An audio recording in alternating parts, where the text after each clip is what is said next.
Hello and welcome to another video. My name is Nathan McAloon. I'm the founder of Ladvice.ie, empowering you to make a positive change today for a better tomorrow. In today's episode I'm going to be doing a book review. The book that I will be reviewing is Rich Dad Poor Dad by Robert Kiyosaki. But before I get into the book review, I would like to ask you for 3 favours. Number 1, subscribe. I have sweet fuck all subscribers and I really need to build it up. I do enjoy doing the videos, but it's not exactly encouraging when you don't see many people watching them. The second thing is drop a like. If I could hit 20 likes, just 20, it would be fantastic. And then 3, follow me on Instagram. It's at Ladvice.ie on Instagram. You won't regret it. There is some great stuff being put out there, but I just need to get more eyeballs on it. So, reading books, book reviews. I think reading books is a great way to expand your mind, spend some time away from your phone, because I think we can all admit that we spend far too long on our phones. And you can also just open yourself up to different viewpoints and outlooks on the world from some of the world's greatest minds. And I definitely do find that this book was an absolute godsend, or an absolutely amazing way to spend the time that it took to read the book. And so much so, where I hold it in such high regard that I believe that it should be put onto the school curriculums. Because before I get stuck into the book, I wanted to talk a little bit about money management, financial literacy, and understanding the fundamentals of money. No one really gets taught how to manage money. It's usually taught to us by maybe our parents or our guardians, or through trial and error, and kind of figuring it out as we go. It's not really a great way to learn about money, particularly because it's such an important aspect of life. I'm not saying that it is the most important thing, but I think to have a certain level of income, or to have a certain level of financial stability and comfort in your life, is a really fundamental part of life, because it allows you then the freedom to do what it is that you want, and have that balance between a quality of life and a lifestyle that is actually enjoyable, and something that is desirable. So I'm not saying that everyone needs to be millionaires, but I'm just saying that people do need to have some understanding of the fundamentals of money. And I think this book is a great way to get that understanding handed to you on a plate from someone who's been there, done that, and sold you the t-shirt, because he's not buying them.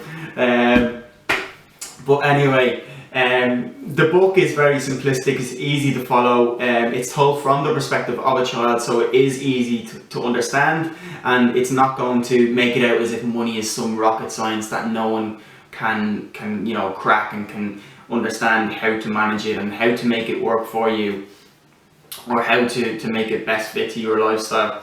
So the 2 dads, one is a rich dad and one is a poor dad. In actual fact, it's the rich dad is his friend's dad, and the poor dad is his own dad. They both have very different viewpoints and outlooks on money. The rich dad is of the opinion that you should work smart as opposed to working hard, and by doing so, you've got more time to be creative and try to come up with ideas and mechanisms in which that you can make money work for you, as opposed to you working for money.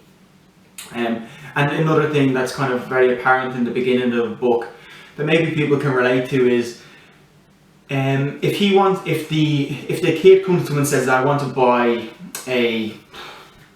let's bring it to maybe he's a teenager, he's a young adolescent, they want to buy a car. As opposed to saying, you can't afford to buy that car, we can't get it, ask the question instead and says, well, you can't afford it right now, but what would you need to do in order to afford it? And then by at least asking the question, it opens up the possibility to obtaining whatever it is that you want, as opposed to the different mindset of the poor dad, who says, if you came to him and said, I want to buy a car, so we can't afford that, what are you like, you're being stupid, we can't afford to buy them kinds of things that the rich people buy. And that may be the case right now in the present moment for some people, is that they can't afford to buy the things that they want to buy. It's also important to look at the things you are buying and saying, well, what is the reason for buying them? I think sometimes materialistic goods aren't always the answer to life's problems. Well, you might find some enjoyment out of them in the beginning, they begin to lose value over time. But anyway, back to the book. The poor dad is of the opinion, you go to school, you get an education, you get into a good job, a good pensionable job, and you retire and you pay your bills, and that's it. So look, again, not really much wrong with that opinion either, but at the same time, you kind of do see throughout the book some of the struggles and the difficulties that they go through from being, you know, in that mindset and in that situation. Comes to the end of the weeks and months where they can't afford to pay their bills and stuff. But the book follows him on through his childhood, his young adolescence, and his adulthood. And he spends a lot of time with the rich dad. He begins to work for him, and he works for him in multiple different businesses that he has. And he gets taught a lot of life, not only lessons with regards to money, but life lessons as well. And it follows him on his journey and how he grows into an adult, and then he starts to generate his own income streams and his own wealth.